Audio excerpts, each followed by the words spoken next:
১৫০টিরও বেশি দেশের রাষ্ট্র ও সরকার প্রধানদের নিয়ে যুক্তরাষ্ট্রের নিউ ইয়র্কে শুরু হয়েছে জাতিসংঘের সাধারণ পরিষদের ৭৯তম অধিবেশন। এরই মধ্যে সাধারণ পরিষদের অধিবেশনে বক্তব্য দিয়েছেন ভারত, ইউক্রেন, কানাডা সহ বিভিন্ন দেশের রাষ্ট্রপ্রধান।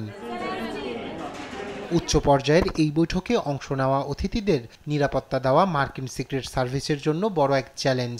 সম্প্রতি সাবেক মার্কিন প্রেসিডেন্ট ডোনাল্ড ট্রাম্পকে হত্যাচেষ্টার দুটি ঘটনায় ব্যাপকভাবে সমালোচিত হয়েছে সংস্থাটি। তাই এবারের সাধারণ পরিষদের অধিবেশনকে ঘিরে নেওয়া হয়েছে বাড়তি নিরাপত্তা ব্যবস্থা। কড়াকড়ি বেড়েছে জাতিসংঘ সদর দপ্তরের বাহিরে।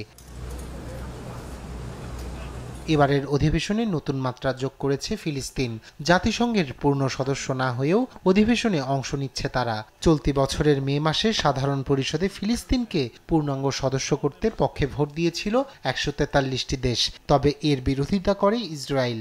মূল অধিবেশনে যোগ দিতে পেরে ইসরায়েলি আগ্রাসন নিয়ে বিশ্ব দরবারে নিজেদের অবস্থান তুলে ধরতে পারবে ফিলিস্তিনি প্রশাসন, এমন আশাবাদ ব্যক্ত করেছেন বিশ্লেষকরা।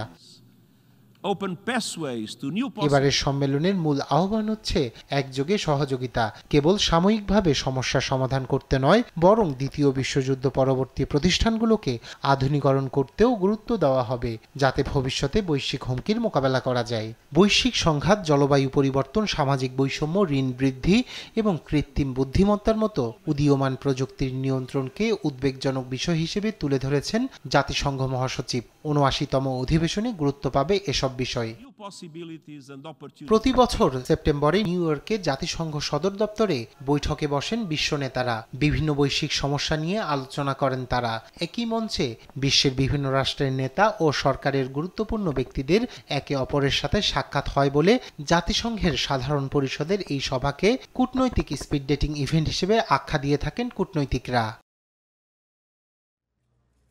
রায়হান কবির শুভ্র, নিউজ ডেস্ক, দেশ টিভি।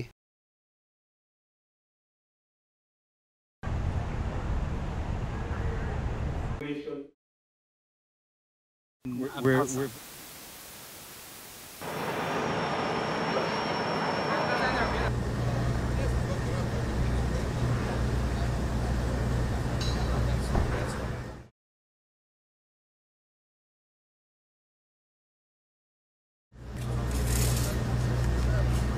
bakıyorum şimdi.